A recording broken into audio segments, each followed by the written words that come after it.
Hi guys, welcome to glory Pratibha blogs. ఈరోజు recipe వచ్చేసి గుత్తి వంకాయ మసాలా కర్రీ. చాలా ఈజీగా టేస్టీగా ఎలా చేయాలో చూసేద్దాము.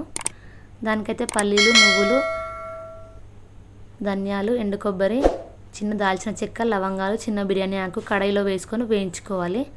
అవైతే కొంచెం బ్రౌన్ అయ్యే వరకు వేయించుకొని మిక్సీ జార్లో వేసేసుకొని దాన్ని అయితే కొంచెం పొడిగా చేసేసుకొని పక్కన పెట్టుకోవాలి. సో ఇలా కొంచెం పొడిగా చేసుకొని పక్కన పెట్టేసుకున్న తర్వాత మనమైతే వంకాయలని నీట్గా ఉప్పు చల్లిన వాటర్లో ఇలా 4 ముక్కలుగా కట్ చేసేసుకొని వేసేసుకోవాలి.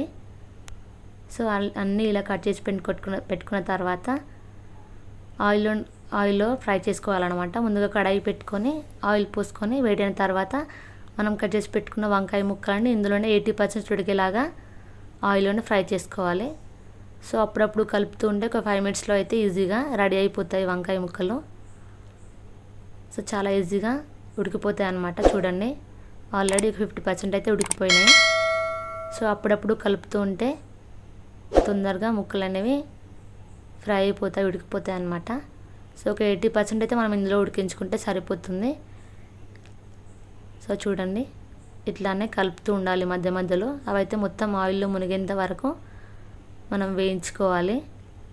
ఇలా మొత్తం ఉడికిన తర్వాత చూడండి ఎంత మంచిగా ఉడికినాయో. ఈ విధంగా ఉడికించుకొని ఒక ప్లేట్లో తీసుకొని పక్కన పెట్టేసుకోవాలి. సో మనం ముందుగా మిక్సీ పట్టుకున్న పల్లీల పౌడర్లో 2 పచ్చిమిర్చి, 2 చిన్న సైజు ఆనియన్స్, 2 చిన్న సైజు టమాటోస్, అందులోనే అల్లం వెల్లుల్లి పేస్టు, పసుపు, అలాగే కారం, ఉప్పు కూడా వేసేసుకొని మిక్సీ పట్టేసుకోండి. మసాలా అయితే రెడీ అయిపోతుంది చూడండి. సో మనకు కావాల్సిన మసాలా అయితే రెడీ అయిపోయింది.